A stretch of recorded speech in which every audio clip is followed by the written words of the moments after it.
Good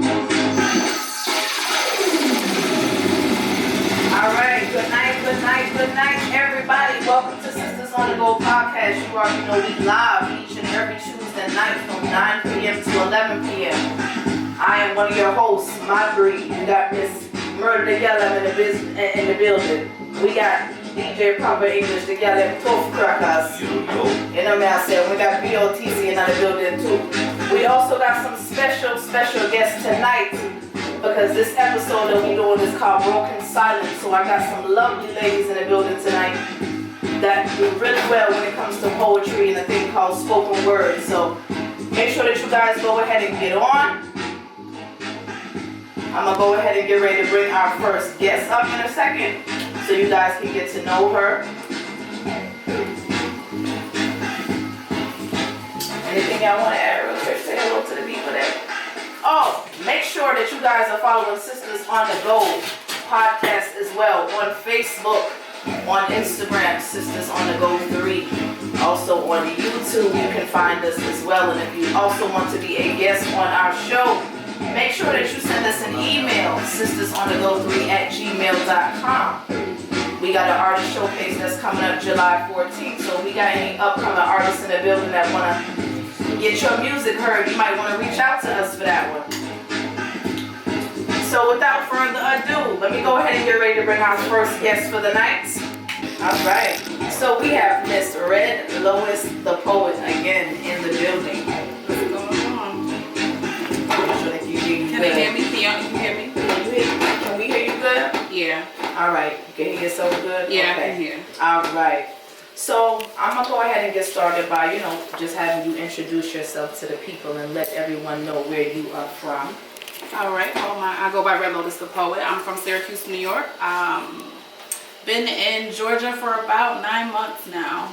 Okay. I've been doing poetry for about 15 years. I'm a playwright, spoken word artist, motivational speaker, advocate for women and children in our community, amongst a bunch of other things, but poetry is my first love. Love it. So when did you start doing poetry? I started doing poetry when I was a kid, I want to say in middle school. I used to be one of those kids that used to be angry, right, and didn't know what to do with my anger, or be frustrated and not know what to do with it, and one day I just picked up a pen and never put it down. Gotcha. So, I want to say, what made you really kind of take it seriously to where you kind of realize that a lot of your content has an effect on people to a certain way? Because that's how I kind of acted, catching my eye on you, seeing something that you did that I thought was powerful, and I loved how you took over the room. So I definitely wanted to make sure that I reached out to you. So tell me a little bit about your experience with that. So honestly, poetry was for me. It was my own personal therapy, right? Because I feel like, especially in the Black community, therapy and mental health is taboo, right? Like, you go through things, you experience things, and it's like, don't talk about it. You know what I mean?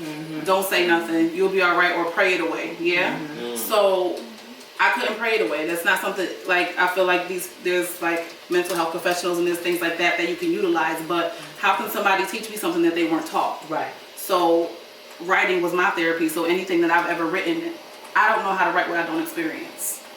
So I put it on the paper, I release it to the universe, and after that, it's just time to heal.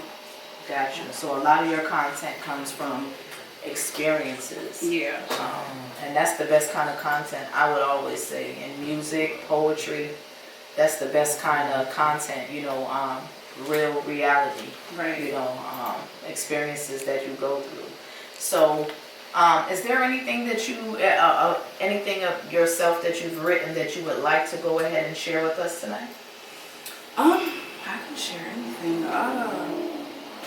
I'm gonna go in the spirit of Black women, because I love y'all. I am y'all, right? So I wrote this piece called My Love Letter to Black Women, and I wrote it because it was a moment where I just felt like everything that I seen said we got attitudes, or we're not desirable, and we do this or we do that, and how more desired other races of women are to Black men than we are. I'm not saying that for all Black men, but that's what I was seeing in that moment. So I decided to write a love letter to y'all, or us. I love it. Black women are the most unprotected and disrespected. Quoted by Malcolm X. A queen, by my definition, words need no repetition because her actions speak. She wears a crown of many gems, not so the world can see the things she has to do to feel set free. So every time I see a black woman, I call her queen. Just to remind her that she comes from some form of royalty. She is the wind. And the way the sun kisses her skin, I am enamored by you. Forever will I remain true to you. Black woman, queen, your resilience amazes me. Your ability to turn pain into power, I love you. She is, I am, we are beautiful, and I don't just mean in the physical. There is a rhythm in your step, and quiet is kept that can't stand your very existence, but all want to shine like your sun. People hate what they can't conquer, and the soul in you is comparable to none. No, your cornrows are not boxer braids, nor your bantu knots mini buns. You are the creator of style. You are music. There is no duplicate to your melody, your intricate design, aging like fine wine. Allow me to love you. Love you right front and center. In the world that tells you you have the nerve to be woman and black, where your character is constantly under attack and on your back, the weight of this world is carried. Yet you're expected to be strong, not feel, keep your emotions buried. Otherwise, you're immediately labeled bitter. It's time to change the paradigm. Queen, I speak life into you. Black woman, I am you. I put you on a pedestal so high that if it's necessary to come down, only God can do it. Damn. Every time I see a black woman, I call her queen. I love it. Yeah. This is why we're doing this tonight. See, I this right here, okay, get me excited outside of music because I love poetry. I love spoken word. That was powerful. Thank you for sharing that with us. Thank you for having me. Yes, and I also want to ask you as well, how are you feeling right now about everything that is going on, Rashad? How are you feeling right now? Okay.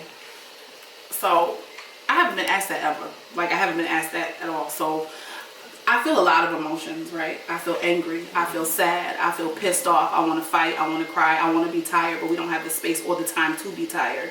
I'm, in fact, tired of the fact that I can't be tired. You understand? Mm-hmm. So, I feel like, you know, we've experienced, the Tamir Rice's, we experienced Sandra Bland, and I felt all of those things in my body, and it hurt. But it's something about now that mentally just was like, it drains you, right? And I feel unsafe, right? And I already felt unsafe as women because we move in this world by ourselves all the time, right? So you looking at your side, your front, your back every time you move. Not for nothing, I moved here by myself. I don't have no family here. So every time I move, I have to look left, right, back, and front. But then now the climate of the world now, right? It's like now you just don't know. Like people, we're getting killed just because we exist. Right? Now they're finding young men hanging from trees saying it's suicide. Ain't no black man get on no tree and hang himself. Right. You understand? Right. So how I'm feeling, how do I feel? I don't even think I have the words for what I feel.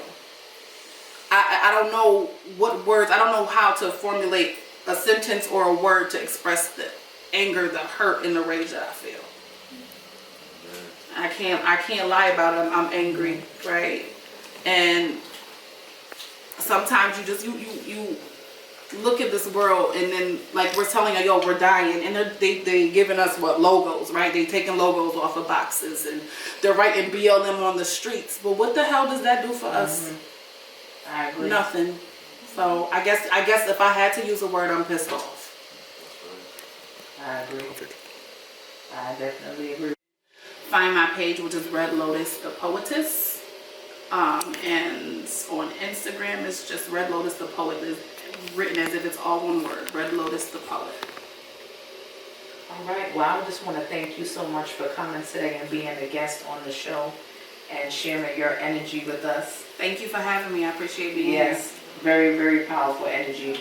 All right, so everybody, that was Red Lotus the Poet. We're going to go ahead and get into a quick break. We're together, them tough crackers, and then we're going to go ahead and get into our second guest. Be a witness.